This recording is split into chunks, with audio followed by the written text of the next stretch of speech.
Hey folks, welcome into the BN Cubs Podcast. I am Brett Taylor. That is Michael Cerami wearing the cool backwards hat because he is cool and I am not. We're here to talk Cubs and baseball. We're currently at the All-Star break, and so we're going to check in on things thanks to our friends at Ankin Law, 312-6million, injury law made personal. They present this podcast, so thank them kindly. First, before we get into that, sort of check in on the state of things, got to touch on the All-Star game a little bit. Not a ton of Cubs involvement. You know, we got a PCA double. We got a nice sliding catch from Kyle Tucker. We got a lot of ancillary highlight. What would you call that? I guess fluffy stuff around the game about them. I would say my favorite part was the in-game interview with PCA and his comment. I'm sure you saw both live and also it got a lot of circulation, just where, you know, he was asked, you know, what do you say to kids that want to be like you? Because he certainly has an emulatable style, right? Both in terms of how he plays the game, but also just his sort of, you know, vivacious personality and outgoing way he is on the field.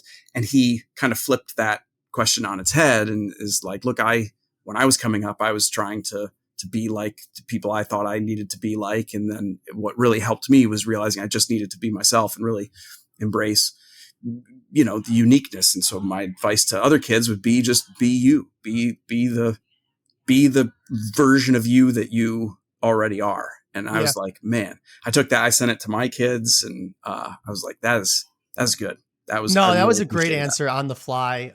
And then, but at the same time, I also thought, like, I was thinking about PCA and how he is and how if this was 20 years ago, he'd been beaned 27 times already.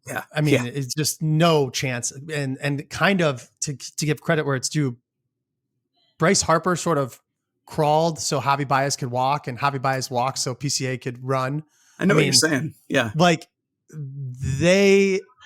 those three kind of are like a tad, and there's other guys in there for sure. Those are just like, that's my Cubs bias shining through. Sure. But like, you know, they definitely did things their own way and for the betterment of Major League Baseball, because all three are or have been giant stars throughout their careers at certain points to varying degrees and whatnot. But I thought that was a great answer.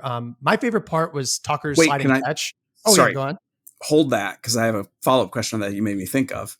Do you think, so all three of those players you mentioned, while they were at their peak of generating attention, because of the way they played their game, you know, they weren't like, I really don't think any of the three of them were like, look at me guys. They were just big personalities because they just wanted to play the game a certain way. Question.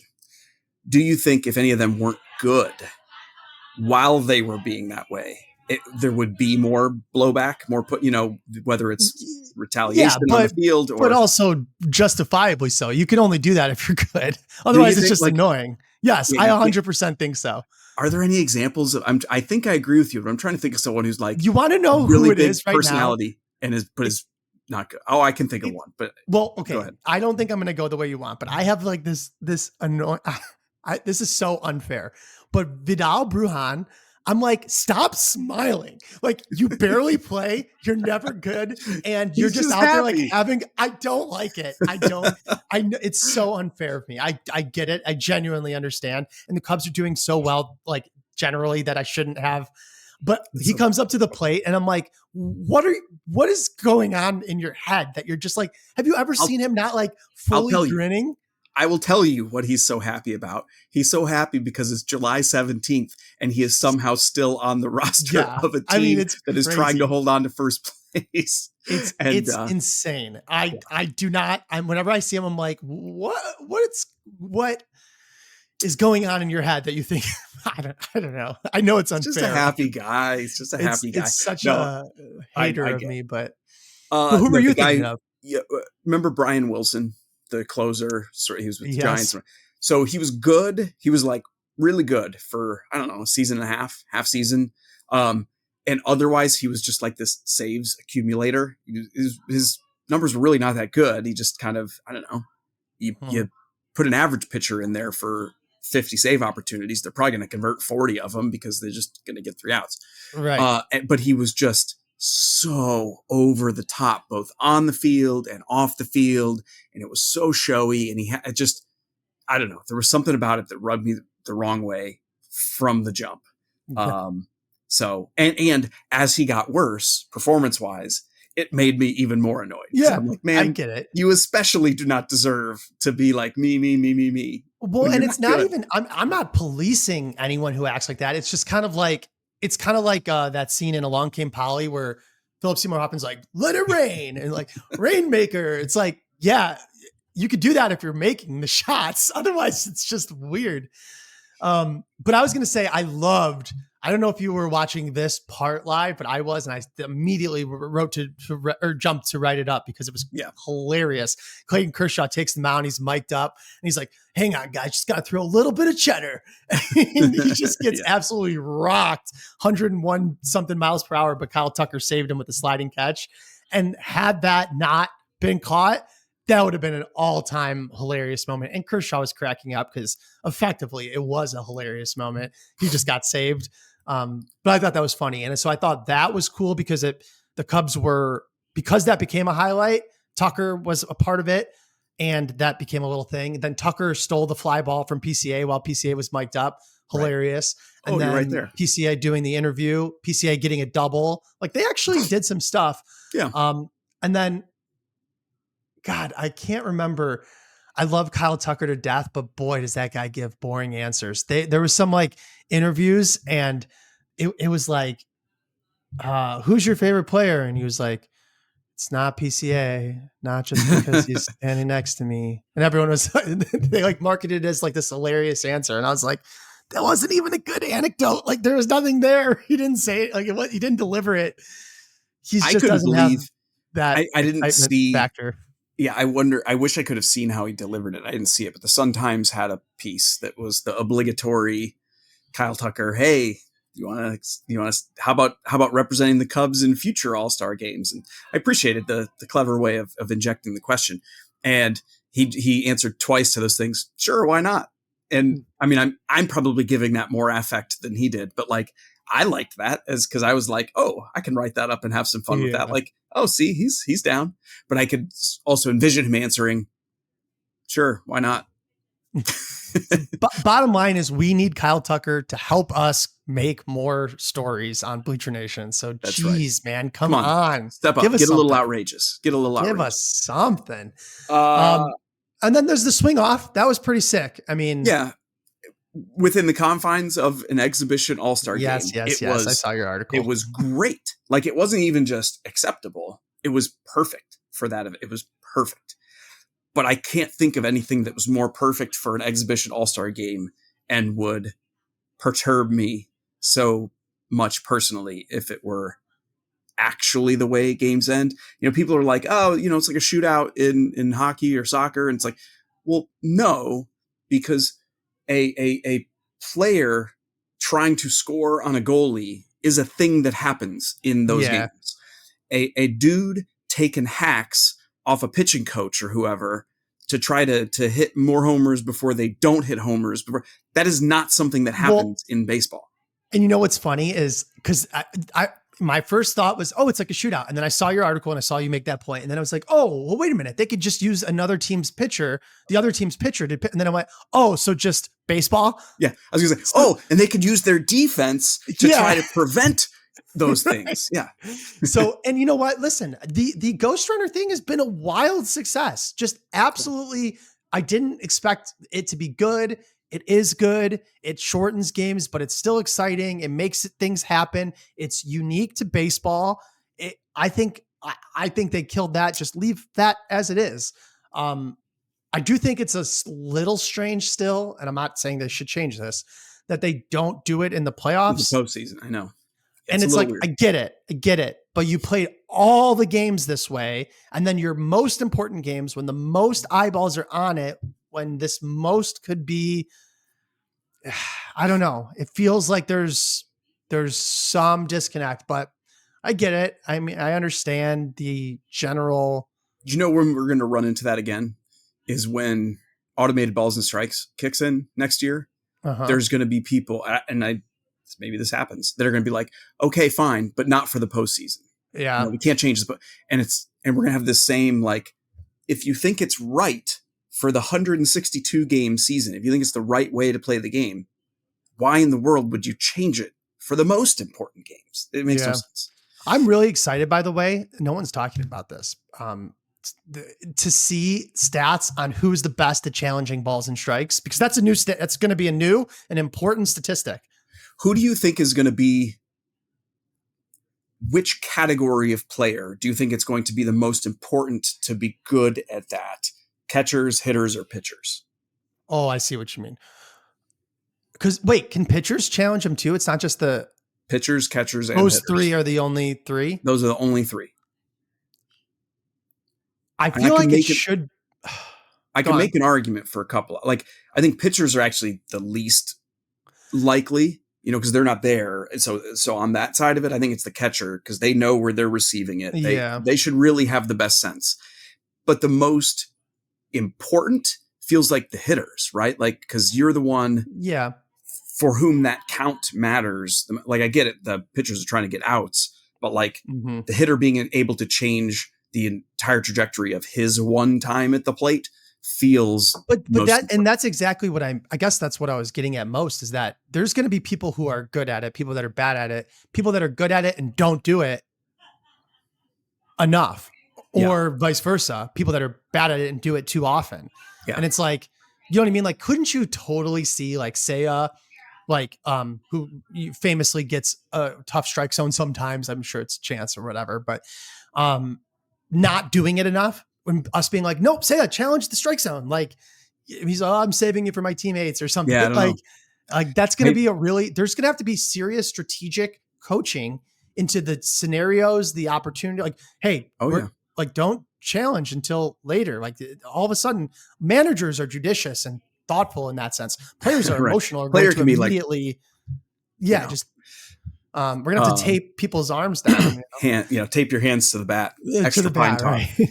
I believe the success rate in the minor leagues is 52% or so on challenges. So I mean, it's funny that'll be the margin. Like, if you're accurate at it 55% of the time, you might be a stud. See, that seems low to me. Yeah, I thought it would be higher. I feel like you shouldn't be challenging unless you're like, if it's innings 1 through 8, you should be 80% sure that you're going to be right. Unless the bases are loaded and it was ball 4, or like, you know what I mean? Like, you're going to have to be doing all these things. And that's okay. Let me add a couple wrinkles to that. I think a couple things I would change about some of this is a total, not the direction about this podcast. This is good content for a podcast, by the way, for a rule that is only probably going to be in place in about 10 months. But wait, I want to talk about current. I have two things. Like, so the current replay review setup that we have right now, I think is almost perfect, but I think there's a huge thing missing. And that is, teams should not be allowed to call and talk to somebody else. That's absurd and not the point. But this should be this is like to resolve glaring problems, not like, what does the camera, it's a 1. Oh, it's a 5. Okay, we're going to change. Nope. That's ridiculous. You should have to make the call. And then I forgot the part I was going to say about the balls and strikes, but it was something similar. It's like, it should just be, I know what I was going to say. I almost hope, this is not going to happen because we've gotten so accustomed to it, but I would love in the world and sometime in the future where we could challenge balls and strikes, where on the broadcast, we no longer see the box that we never saw before. I've heard that. That's a talking point, that as soon as ABS comes in, even just the challenge system, they're going to get rid of the box. That's great. That kind of, that brings it back then, and it balances it out. Cause it's like, man, I'm sick of being annoyed when I'm like, if you would have taken the box away, I would have been like, yeah, it's a strike. Used to love it. When the box first arrived and started to become ubiquitous, I loved it because I wanted to know. I wanted to be like, oh, I was wrong that call was wrong. I liked that. But now it's like it's an extra part of the game that we are, whining about that just doesn't I don't know. That's not as fun as it used to. It's not as fun. Yeah. And also, and one more thing, while I'm on my old man yelling at clouds, I don't even know if I actually care about this, but I want to pretend to care about it. I miss catchers putting fingers down to call pitches. Yeah, no, I mean, I don't think they should change it. I think this is obviously the right thing. It's whatever. I was sitting down. I was playing catch with Leo, my son, and I was pretending to be like a catcher, and I was like doing it, and I was like, "This is actually not a thing. This is not even a thing anymore." Like and I don't care. Whatever. I'm like kind of like hamming this up a little bit because we're recording, but like a little bit, it does feel like a whole thing that is just gone from the game that was there. Like, I mean, what it really afforded us is there are circumstances in the game where it'd be really cool to know, Maddox he's going with his 2-seamer now. We're gonna see that comeback 2. Like, we would know that, and that's cool. The flip side is sometimes it's cool not to know what's coming. But actually, you just made the point even better. When Clayton Kershaw was mic'd up at the All-Star game, wow, I'm going to put a beautiful bow around this to tie it back in and transition to the next topic. He was one of the coolest things is he was like, okay, I think I'm going to throw, I'm going to go to my changeup now. It goes, oh, Smith wants the curveball again. Okay, I'm going to throw the curveball. And then he lands the curveball for a 3 strikeout.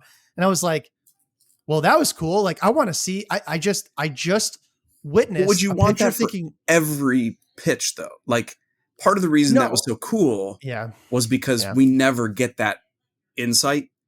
But if it was, we knew every single pitch that was coming every time. Like, think about it this way. Would you want the pitch comm on the broadcast? Like, we can see what the catcher is, maybe for a couple innings, it'd be fun to see. But I mean, it's mostly about the aesthetic of the catcher doing the fingers. I get that. Just cool. I get it. Basically, I think all of this stuff is really just like, again, I'm like, Leo's about to grow. First of all, he's going to grow up in a world where the Cubs won the World Series in 2016.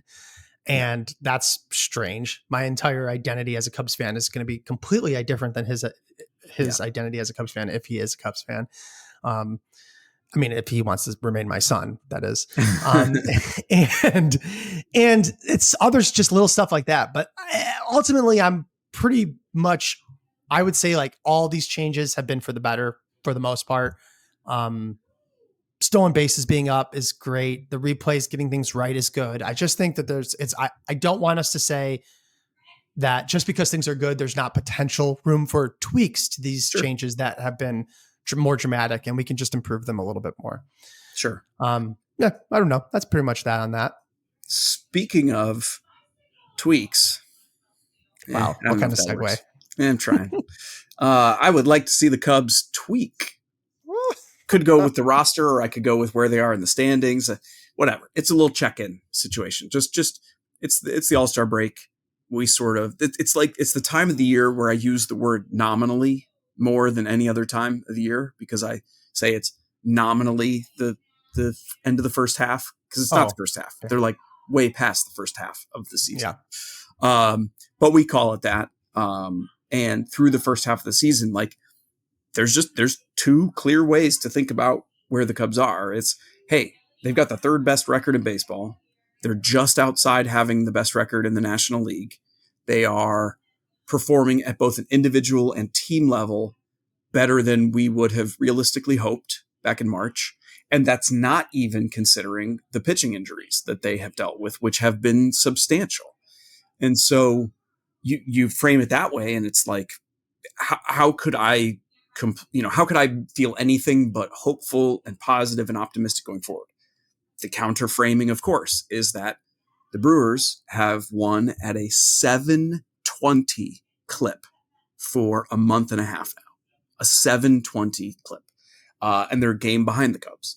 And they, their pitching, to describe it differently from the Cubs, has flipped on its head completely from the spring, where they was like, they didn't have enough pitching. Now they have too much. They give a guy away for nothing. Oh, except it's not nothing. It's Andrew Vaughn, who turned into be freaking Babe Ruth as soon as he got to the Brewers. I mean, what?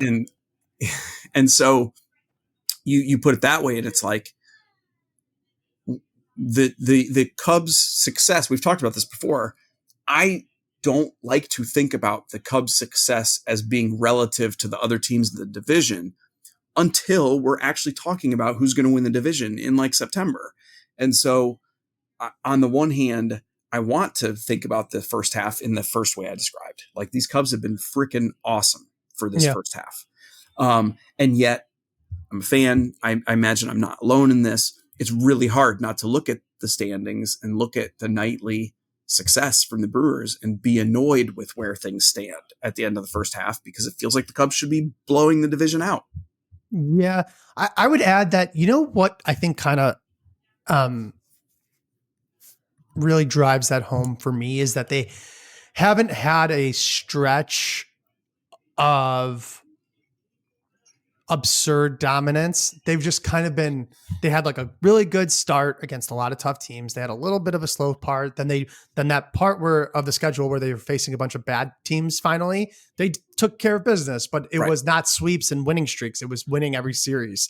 They like won 8 series in a row, but like I don't think they swept any. They swept of those. one, I think. They swept the White Sox during that. And so that really like eliminates the like powerhouse positive vibes that in a different configuration of the same amount of wins, might make you feel even better about where the team is. I mean, think about it from the Brewers' perspective. They're probably on top of the world right now because they had their great stretch.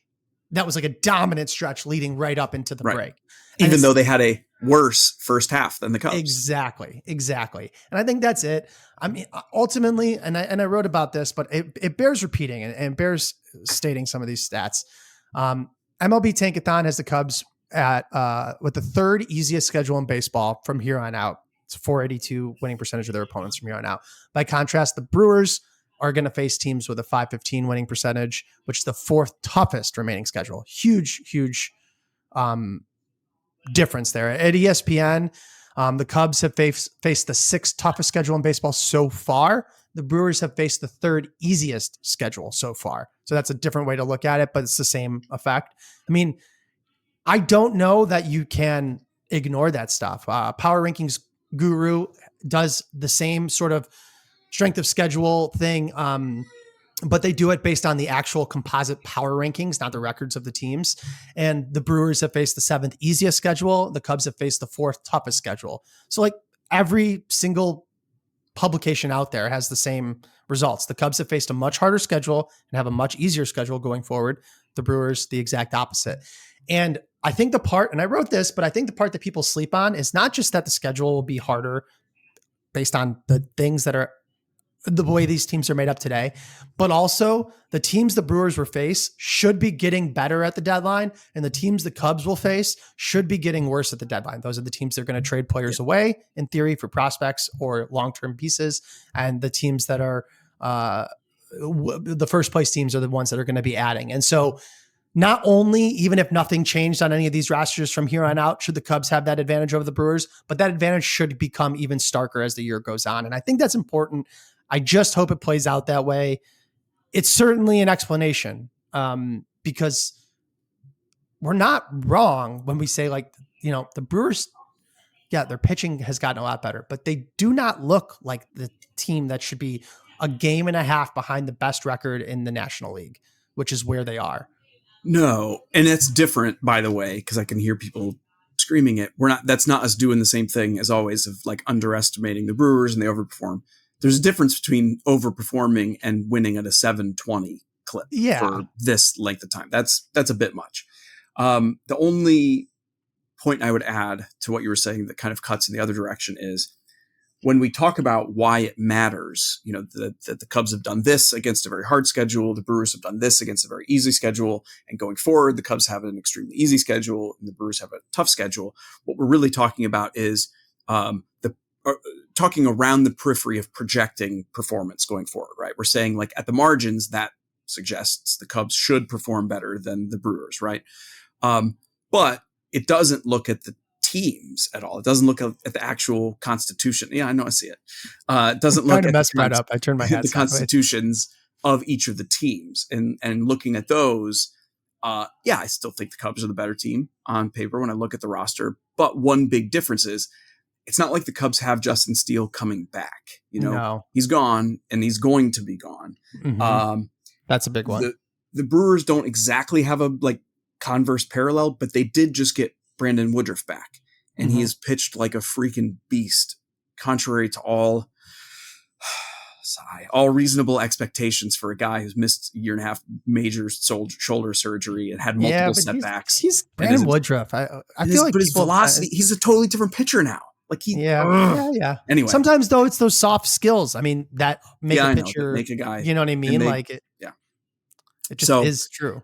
We'll see. And they have they're still going to get Jose Quintana back for more of the year. They've got Misiorowski up now, who may get better as the year goes on. They have 2 guys at AAA who aren't even able to be in the rotation, who are, arguably better than the depth that the Cubs have. So projecting forward, as far as what the teams will look like, it almost feels like the biggest difference might be what they do at the deadline.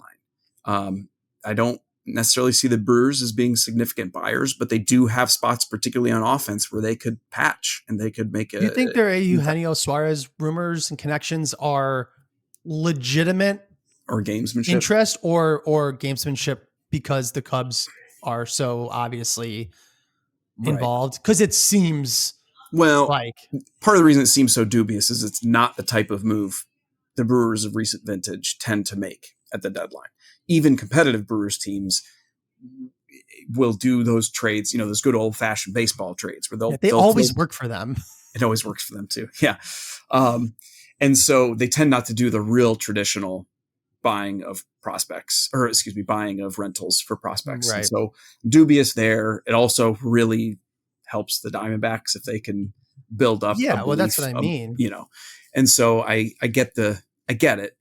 Flip side, the Brewers, like any other club, they can change the way they think about a given season where they are in the second half of July. And this is a Brewers team, regardless of how they got there, that is that close to the best record of the National League. And they may decide, look, we have had an abysmal showing at third base, and we can make an outsized gain if we improve there. And it just so happens that the Diamondbacks love our this prospect or that prospect. This is the time to do it. So I think it's pretty hard to predict what they'll actually do. This, by the way, that's their banked wins. That's where the banked wins comes into play huge. Baseball is a half season sport now. And if you load up by July 17th, it's a totally different game for you in the second half. And because of the players you can add at the deadline. I mean, it's been years since we've had a deadline where there's nothing happens. There is usually significant movement every year. At least a couple big players move. Might be a little different. I know we're kind of transitioning a little bit, but this is good because it'll end up bleeding into the game. One thing I think is different right now about this deadline compared to at least the last several. I'm trying to think of when we had one like this. Well, we maybe haven't because of the advent of the different playoff system where you have an extra wild card and you have the sort of, we used to be, you win a wild card, you got one game, right? So how much your team's going to try to stay in the race for that. Right. Whereas now you at least get a 3-game series. And so maybe whatever. We've not had what I think is going to happen, which is this many late breaking teams as buyers or sellers. Now we've been close to it as Cubs fans because 2 deadlines in a row, the Cubs were those late breaking teams. And so it may feel like that's the way it is for that's not how it's been across the league. Michael and I follow rumors around the league, and it's being framed right now in this new playoff system, teams just don't decide if they're going to be buyers or sellers till late. And it's yeah, but usually it's more than 2 or 3 total teams as of July 17th. And if you look at the standings, though, there are a half dozen teams or more, maybe even a dozen, that they're 4 losses or 4 wins away from being okay, rip the cord and we're going in this direction or the other. And so I think for that reason, one, we haven't seen a lot of like really serious rumors percolating up. Doesn't mean the talks aren't happening. They are. It doesn't mean the deals can't come together fast. They can. But I know for me personally, in terms of coverage, I have not been digging in. I have not had as many like good rumory bits around the league, especially. There's been some good Cubs stuff, but like around league to dig into compared to recent years. And so I think we're going to see 7 days or so, bigger stuff, like things are turning, and you're going to see some teams that are maybe surprising decide, you know what, a little 1 year mini reset, we're doing it. Just like you might see some other teams be like, you know what, we actually have a pretty ugly 2026 and 2027 coming. We better push this year while we're still on the periphery of competition. And I think we're going to see some commits in the next week or so that might surprise people. That would be awesome. This deadline has some names. Sorry. And it matters not just to us as like fans or writers or whatever. If you're the Cubs and you know you're going to be a buyer, it makes you even less likely to like want to jump right now. You want to be like, well, but you know, this surprise team may end up selling, and you know, so like it and that has of course a cascade effect, which we talk about a lot. No, and all I was going to say is just from a fan of MLB rumors in general perspective, there's some names like, you know, Alcantara, Cabrera, Gallen, Merrill Kelly, Suarez, you know, whoever else. Those are some of the names that have been I feel like this deadline's missing like one more curveball of that guy's going to be available or going to be dealt. And like the Devers, you know, that happened so early. It didn't even count, and it's for totally different reasons. So like Mackenzie Gore to actually become available. Yes. That's like what I mean. Those rumors, it was like that. Yes, that is an exciting possibility. God, Mackenzie Gore would be sick. I would pay a lot in trade. Why don't we do the game? I think it's we'll go to go ahead and walk us into the game. This week's game is brought to you by Feldco, the home renewal experts. Bleacher Nation is proud to partner with Feldco. For almost 50 years, Feldco has been transforming Chicagoland homes with their windows, siding, doors, and roofing. Feldco is family owned and prides themselves on delighting their customers with products made in the U.S. and designed specifically for the Midwest. Feldco offers the perfect balance of beauty and energy efficiency. What do you got for me this week, Brett? All right, this week's game is called Double Agent. And it is something that people joke about, you know, when a guy leaves one org, goes to another, and then like accidentally tanks a game or two. And it's like, he's a double agent working for, you know, his old friends. Trade deadline's 2 weeks away. Coming out of the break, as you just saw or heard, folks, like that's going to be a lot of the conversation from here. Is we're going to talk about what are the Cubs going to do? What are they not going to do? You know, and so on and so forth. And we always look at that through the lens of the things we want to see the Cubs accomplish, you know, like the guys we hope they acquire, the guys we hope they don't give up in those trades, you know, whatever. And I was thinking that it just might be fun. We'll see how this goes. Is if Michael got hired by the Brewers. Okay.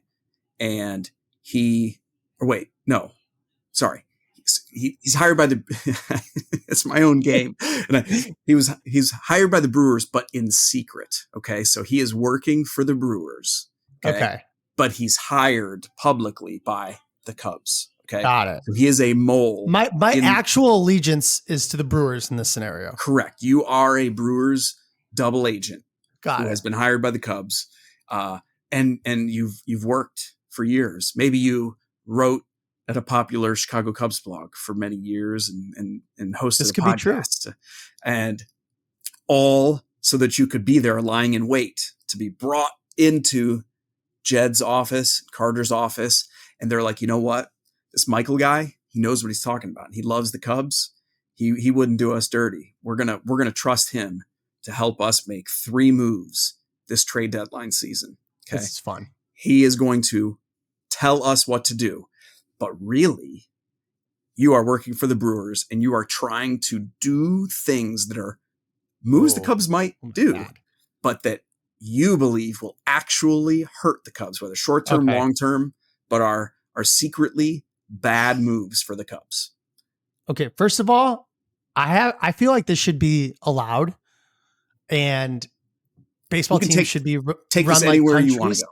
Well, I'm just saying in general, I think this would be I think it should be like countries, and your allegiances is your allegiance. And if you want to be a secret double agent, you can work your way up in another org. Do you think there ever has been someone who didn't that sort of happen with the Cardinals? I mean, that's like sort of what that is. There was certainly some espionage. Yeah. I mean, we certainly had that. But that would be fun. And it's like, listen, they worked for us, and in service of working for us, they went and worked for another organization. Yeah. And what's to stop them? Okay. So I think, God, it's hard because it's threading a needle of have to be, okay. Here's my first one, because this is the one I know. I, as the Brewers double agent, would encourage the Cubs to trade Owen Casey plus, but him as the centerpiece, for Sandy Alcantara. And what's funny is a month ago, I might have said, actually do that. I still might say actually do that. I know, but I'm thinking that, and here's what I'm thinking. I'm thinking that two things. Alcantara's stock is lower now than it was a month ago when the promise to come was still there and he had a couple good starts. Alcantara's had some bad outings in a row, and Casey's stock has risen. And so this to me is like a reasonable thing that the Cubs could be convinced of. But I think whether or not I want them to actually trade Owen Casey, they can do better or get more from out of him one way or another. Second, I would say that the Cubs should extend Carson Kelly. I was hoping you would pick something like that. Yeah. Okay, go. And listen, guys, this is me talking to Jed. He's a leader on the team. He's changed his swing. He's hitting the ball in the air more often. Ball's leaving the park. His uniquely plays at Wrigley Field. He's a leader. Look, at Miguel Amaya got hurt this year. You don't know, but we only got him for one more year. We got to lock this guy up and pay him, a market rate, and not, set the future up for Moises Ballesteros and Miguel Amaya. That's got to happen. And finally, I'm trying to think of another more interesting one. I think that, I'm trying to think of a different category. I probably could have come prepared. You did give me a slight heads up, but I didn't tell you exactly what you were going to be doing. I thought you were going to say, like, would you do this or would you do that? Because the heads up that I gave Michael, I just basically said, be thinking of like things you hope the Cubs don't do this month. Okay. I have this pathological attraction to being just controversial enough to make this. And the Cubs should extend Kyle Tucker on a $600 million deal right now. Oof. I thought you might go in the other direction on that. I thought you might say, I'm going to convince Jed and Carter to let Kyle Tucker walk no matter what. That is the alternative. Right. But I think letting him walk and signing pay over the top. Pay. Yep. And because I don't care what Jim Bowden says, I don't think Kyle Tucker's getting 600 plus million this offseason. I don't think I don't either, but we'll see. Well, I understand it's possible, but anyway, so maybe I'll make that number 700 million. Yeah. We'll fill out why, because there's going to be people saying, well, who cares what the number is? Like, you just keep Kyle Tucker. Why is that bad for the Cubs if it's $1 billion? There is a reason. Listen, I've come to terms with this 1 billion times over, and everyone else should. We are all correct in suggesting the Cubs should be willing to spend more on player contracts and do what it takes to win and act like, the Padres owner acted in his final years, or the way Dave Dombrowski acts at times for whatever team he's running at that opportunity, at that minute. But there is a finite budget. There are finite resources, and spending an extra 150 million or 200 million on Kyle Tucker is 200 million you can't give to Dylan Cease this offseason or whatever. Whoever, yeah. And if you get Kyle Tucker for $400 million and Dylan Cease for $200 million, well, that's better than getting just Kyle Tucker for $600 million, and it's the same amount of total dollars. Now, the counter to that is, and why they should try to sign Kyle Tucker is, no matter what, the Cubs are not going to go and get Kyle Tucker and then also spend $200 million on a pitcher. They just aren't going to do that. So spending the extra $100 million is like, okay, whatever. And ultimately, guys, this is the game part of it. I want them to extend Kyle Tucker and think they should do almost any extent, get it done. But obviously there's a line somewhere, right? And I'm just saying, I think those rumors of like 600 million plus are above what's realistic. And even if you just do simple math, let's say he beats Ohtani's like AAV in real dollars, so not 70 million, but 45 million. Yeah. Let's say you gave him 46 million a year for 10 years. That's 460 million. And he's 29. Like, in what world is he getting 50 million for 12 years? You know what I mean? Like, I just don't see how it's getting to that point. And that's would be 600 million. And so that's why I'm saying that it's just not, likely to happen. But they give him a freaking percentage of the team. I don't care. They need to have Kyle Tucker. Right. Like, I don't care. All right. Just do it. Good. Yeah. Good game. Good game. Double Agent Michael. Yeah. Those are good, right? Like, I'm trying to think because I know we usually end right at the game, but I did have a question and I didn't ask you in the main part of the pod because I didn't know if it was going to step on this. And I do want to get into it and give me your last 5 minutes of, and then you could close out the pod. How all in do you, and I'm not going to even respond. I'll let you vamp on this and do your thing. Do you want, not do you expect, how all in do you want the Cubs to be on this season? Yeah. So there's arguments to be made that they should be all in, but how all in do you want them to be? Yeah. I mean, I probably almost never, I'm not typically someone who's like, Dombrowski was a good pull into, he's an exec, not an owner, but that he plays for that season and that's it. And it is a philosophy, obviously, that has worked very well for him as an executive, at least. He's bounced around and we can debate when, he left this team or that team, what was the state of things. But so I'm not typically someone who's like truly go all in because I like to have a good competitive year every year as a fan. Now, that said, I do think you have to look at a roster. You have to be brutally honest about things like your players' ages, things like, are you going to get another year like this from Matthew Boyd or Carson Kelly?